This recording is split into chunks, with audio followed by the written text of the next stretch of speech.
ಕೇಂದ್ರ ಸರ್ಕಾರದ ಜನವಿರೋಧಿ ನೀತಿಗಳನ್ನು ಖಂಡಿಸಿ ಜಿಲ್ಲಾ ಕಾಂಗ್ರೆಸ್ ಸಮಿತಿ ನೇತೃತ್ವದಲ್ಲಿ ನಗರದಲ್ಲಿ ಬೃಹತ್ ಪ್ರತಿಭಟನೆ ನಡೆಯಿತು. ಬ್ರಹ್ಮಗಿರಿಯ ಕಾಂಗ್ರೆಸ್ ಭವನದಿಂದ ಆರಂಭವಾದ ಪ್ರತಿಭಟನಾ ಮೆರವಣಿಗೆಯಲ್ಲಿ ನೂರಾರು ಕಾರ್ಯಕರ್ತರು ಭಾಗವಹಿಸಿದರು. ಎಸ್ಐಆರ್ ಪ್ರಕ್ರಿಯೆ, ನೀಟ್ ಹಗರಣ ಹಾಗೂ ಅಗತ್ಯ ವಸ್ತುಗಳ ಬೆಲೆ ಏರಿಕೆ ಸೇರಿದಂತೆ ಕೇಂದ್ರ ಸರ್ಕಾರದ ವಿವಿಧ ನೀತಿಗಳ ವಿರುದ್ಧ ಪ್ರತಿಭಟನಾಕಾರರು ಆಕ್ರೋಶ ವ್ಯಕ್ತಪಡಿಸಿದ್ದಾರೆ. ಕಾಂಗ್ರೆಸ್ ಭವನದಿಂದ ಹೊರಟ ಮೆರವಣಿಗೆಯು ಬ್ರಹ್ಮಗಿರಿ ವೃತ್ತದ ಮೂಲಕ ಅಜ್ಜರಕಾಡಿನ ಹುತಾತ್ಮ ಸ್ಮಾರಕದವರೆಗೆ ಸಾಗಿತ್ತು.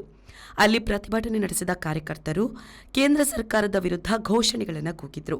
ಬಳಿಕ ಜೋಡುಕಟ್ಟೆ ಬಳಿ ರಸ್ತೆ ತಡೆ ನಡೆಸಿ ತಮ್ಮ ಆಕ್ರೋಶವನ್ನು ವ್ಯಕ್ತಪಡಿಸಿದ್ದಾರೆ. ರಸ್ತೆ ತಡೆ ನಡೆಸಿದ ಪ್ರತಿಭಟನಾಕಾರರನ್ನ ಪೊಲೀಸರು ವಶಕ್ಕೆ ಪಡೆದು ಬಳಿಕ ಬಿಡುಗಡೆ ಮಾಡಿದ್ದಾರೆ. ಈ ವೇಳೆ ಜಿಲ್ಲಾ ಕಾಂಗ್ರೆಸ್ ಅಧ್ಯಕ್ಷ ಅಶೋಕ್ ಕೊಡವೂರು, ಮಾಜಿ ಸಂಸದ ಜಯಪ್ರಕಾಶ್ ಹೆಗ್ಡೆ, ಕರಾವಳಿ ಅಭಿವೃದ್ಧಿ ಮಂಡಳಿಯ ಎಂಎ ಗಫೂರ್, ಮುಖಂಡರಾದ ಗೋಪಾಲ ಪೂಜಾರಿ ಹಾಗೂ ಮತ್ತಿತರರು ಪ್ರತಿಭಟನೆಯಲ್ಲಿ ಪಾಲ್ಗೊಂಡಿದ್ರು.